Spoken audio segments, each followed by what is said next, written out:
We've heard a lot of heartbreaking stories of how a young life is lost too soon. The stories are told by those who are left behind, figuring out how to keep the memory of their loved one alive. Yeah. Today we've got another one of those stories, but 30 years have passed since the death of Kent County High School graduate Mark Matthew Blake.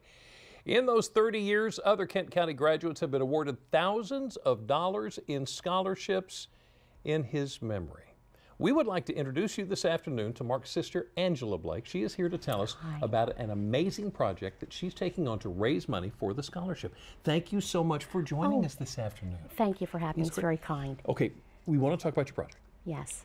And I realize this may be a little difficult, but I think it's kind of the basis of what it is you're doing. Would you mind sharing with us how Mark died? What happened? That's a very hard part to talk about, even 30 years later. Yeah. My brother, a phenomenal young man, had alcohol addiction, and he actually died in a single car accident, drinking and driving. It was very tragic. Family was very grateful that there was no one else hurt or involved, as it's a painful thing to talk about. And a lot to process. It was really hard. And he was 22. And in 1988, the culture and the understanding of addictions and even family grief were a lot different. Yeah. In that time too, it was a lot different. And he was working a couple jobs that summer. I was working a couple jobs, and I actually missed being in the car with him. I think it was 10 minutes. I'm more punctual.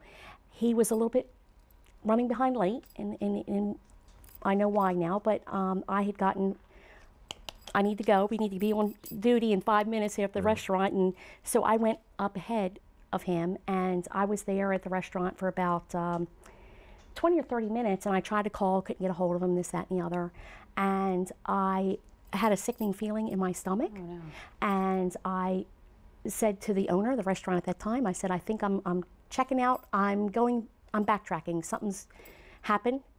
And as I was backtracking and going through the path, I came across the accident, and I was there when the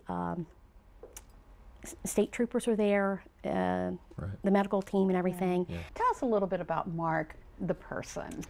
Well, a very rambunctious young man, full of energy. He's really known for his kindness. He would literally he would give you his last $10. He would give you the shirt off his back. He was very good at sports, very athletic, very athletic. He would be on teams that weren't maybe they didn't have winning seasons, but for him it was the thrill of the camaraderie, the goal of doing the best you can in that game. Yeah. He had a great spirit about him. He was very helpful. He was a very protective big brother.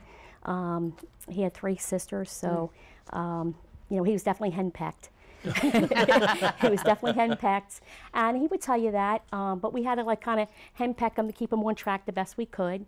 He was very much loved, lots of friends, a great family, and just really suffered with addiction.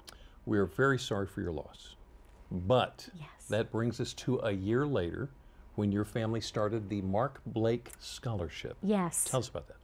Well, we're from Kent County, Maryland, so there's one high school in the county, and I tell people this because there's like 5 here or something. People are like, one high school? I'm like, yeah.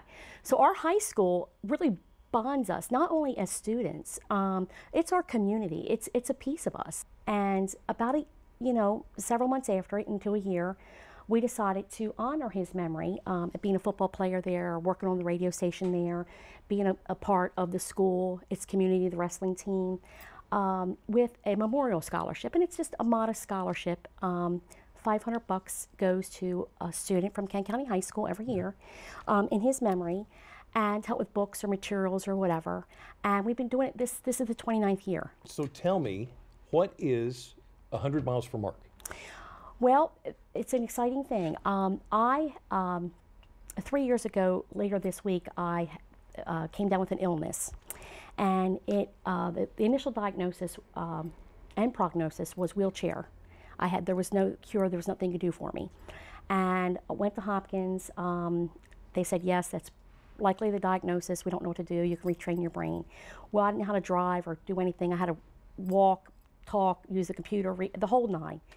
So for the better I guess the better part of the year, 8 months or so, I was home rehabbing, and I took it upon myself to rehab myself 6 to 8 hours a day, plus the outpatient rehab. Well, the bike thing comes in. My son bought me a beach cruiser because I wasn't supposed to ever drive again, and the doctors had no recommendation or no program on how to get people with my illness to drive. So my son bought me a beach cruiser, and I started out scooting along the pavement, crashing, pedaling, going. I was up to 10, 12 miles a day and loved it. Then I got into road cycling. So I've been doing bike rides now for nearly 3 years. To these distances, and I'm going to ride 100 miles from the university, where Mark attended, and he only had 1 semester left before he was going to graduate, and ride all the way through Salisbury, all the way up 50. At Chesapeake Community College is about 63.5 miles. That's like a matrix run, and then I'm going to take that right to 213 and go down through Centerville and over to Kent County. So you're going to end up at Kent County High School? Yes. That's wonderful. All right, we have the details. You're actually going to do this at 1 month from today. Yes, 1 month Wednesday, May 23rd. You're going to start at 7 a.m., be done by 5 p.m., starting at Salisbury University and ending at Kent County High School.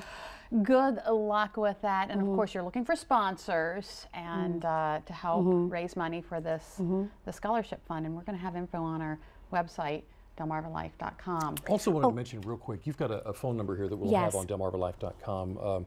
If this brought back any memories for you that you're dealing with grief and crisis, this is we'll have this number for you that you can call to get some references to help for your issues as well. Angela, thank you so much. Thank you, Angela Good Blake. luck with everything. Thank you so much. Thank you.